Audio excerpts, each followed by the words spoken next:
Oi, meu nome é Gustavo e hoje nós vamos apresentar o nosso projeto de banco de dados e programação Web 2. O nosso grupo é composto por mim, o Renan Cristiano e a Letícia Maria. Nós desenvolvemos uma plataforma completa de catálogo, compra e gerenciamento de jogos digitais, ou seja, uma biblioteca de jogos online. E a gente se inspirou principalmente na plataforma Steam. A nossa aplicação, ela permite que os usuários criem contas, naveguem por categorias de jogos,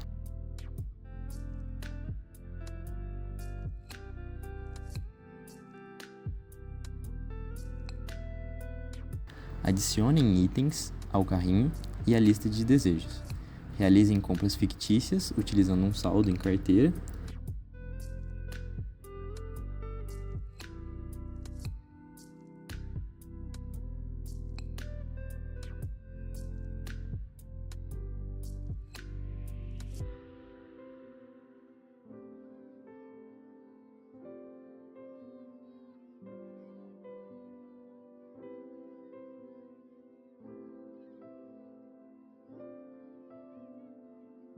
avaliem os jogos e interajam com os amigos através de conquistas e um feed de atividades. Para construir essa aplicação, a gente dividiu o trabalho em 3 grandes partes, sendo a modelagem do banco de dados, que usamos MySQL, um back-end com Node.js com Express, estruturado em camadas, e um front-end dinâmico com Bootstrap integrado via Ajax. Então agora eu vou explicar um pouco de como foi feita a modelagem do nosso banco de dados. Para sustentar todas as regras de negócio da nossa plataforma, modelamos um banco de dados com 13 tabelas no total, sendo que as principais é a tabela de usuários e a tabela de jogos. Criamos também tabelas de relacionamento N para N, que são cruciais para a nossa aplicação, como a biblioteca, que registra os jogos adquiridos por cada usuário e o tempo de jogo acumulado de cada jogo. Também criamos as tabelas carrinho e wishlist, que fazem a ponte temporária entre usuários e jogos. Um ponto importante da nossa modelagem foi a integridade referencial, ou seja, nós tivemos que utilizar onDelete Cascade em tabelas como screenshot jogos e a tabela carrinho, para que quando um jogo ou um usuário fosse deletado, as informações que foram criadas a partir dos mesmos sejam eliminadas automaticamente. E também, em tabelas como categorias, usamos o onDelete Restrict, que garante que nenhuma categoria seja deletada enquanto houver jogos vinculados a ela. Garantimos também a segurança e unicidade das avaliações, usando uma constraint única composta de ID usuário e ID jogo na tabela avaliações. Dessa forma, a gente impede múltiplos reviews do mesmo jogo pelo mesmo usuário. Agora, o Renan vai falar um pouco mais sobre a parte de back-end do nosso sistema. Certo, agora assumindo aqui a parte do back-end, vou mostrar para vocês o que roda por trás das cortinas da nossa loja. Nós escolhemos construir o motor dessa aplicação com Node.js, utilizando o Framework Express.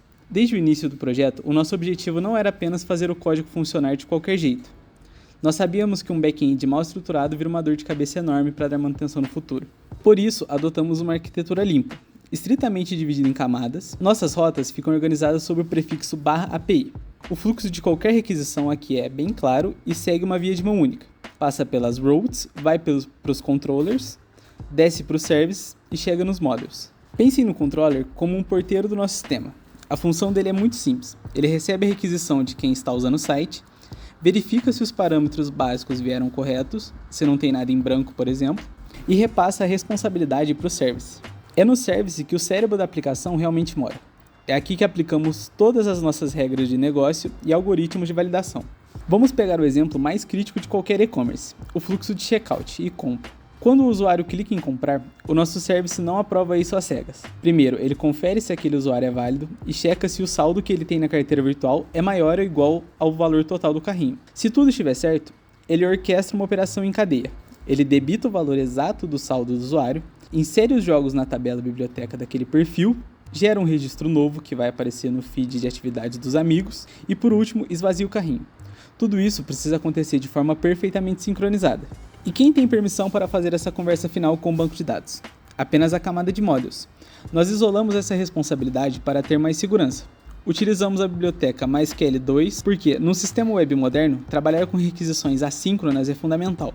Assim, o nosso servidor não trava esperando o banco de dados responder. Ele continua atendendo os outros usuários. E por falar em segurança, queria destacar um ponto de extrema importância do nosso back-end. Na internet, a regra número 1 é nunca confiar nos dados que vêm do usuário.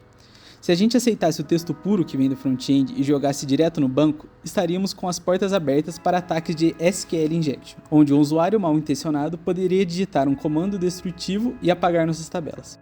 Para blindar o nosso sistema contra isso, utilizamos queries parametrizadas. Reparem nesses pontos de interrogação no código. Eles são placeholders. Isso garante que qualquer dado que chegue seja tratado estritamente como texto, e nunca como um comando executável. É proteção total garantida na raiz do problema. Foi um desafio técnico muito bom montar essa estrutura lógica e segura, e agora passo a palavra para Letícia, que vai mostrar o nosso front-end e como ele consome toda a nossa API e entrega a interface. Bom, pessoal, pegando o gancho de toda a estrutura robusta do back-end que o Renan apresentou pra gente, eu vou mostrar como que a gente trouxe isso para a tela do usuário, para o front-end. Bom, o nosso foco principal aqui foi criar uma experiência mais moderna e uma identidade visual que lembrasse mais as lojas de jogos reais, como a Steam, que foi a nossa maior inspiração. E para construir essa interface limpa, a gente usou o Bootstrap. E ele garante que o nosso site seja 100% responsível, ou seja, ele se adapta perfeitamente tanto na tela do PC quanto na do celular. Além disso, toda essa página inicial que vocês estão vendo agora, ela não é estática. A gente usou JavaScript para consumir os destaques e as promoções direto da nossa API. Ela bate lá na rota que o backend preparou, que é API, Games, Feed e Home. E o catálogo é montado dinamicamente. Bom, eu vou dar uma navegada agora aqui. Eu vou entrar no catálogo nosso de jogos e vou entrar em um jogo. Vou mostrar na prática como que a aplicação é fluida. Olha, quando eu clico em um jogo, repare que a tela ela não dá aquele carregamento chato. A tela não pisca. E isso acontece porque a gente usou JavaScript com o Fetch API para fazer a chamada do Ajax já assíncronas, né?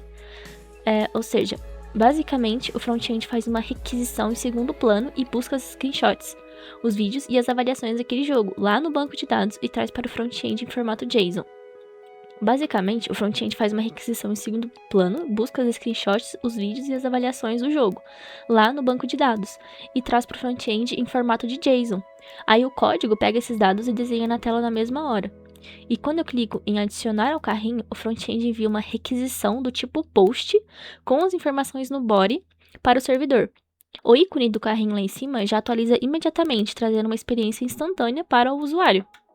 Bom, aqui, se eu entro em compras, eu consigo finalizar uma compra com o saldo da carteira que eu tenho. E o saldo da carteira diminui e o meu jogo aparece na biblioteca. Assim que o back-end devolve a resposta, o front-end reage dinamicamente. Aí ele debita o saldo da carteira visual do usuário e redireciona a gente para a biblioteca, que é onde o jogo vai estar. E aqui está o nosso jogo novo, pronto para jogar.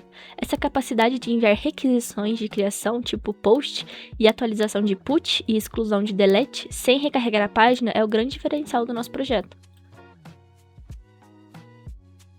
Bom, e esse é o resultado final. Um sistema que demonstra na prática a combinação de um banco de dados relacional bem estruturado com uma arquitetura back-end em camadas e um front-end responsivo e dinâmico. Agradecemos a atenção de todos e estamos abertos a perguntas.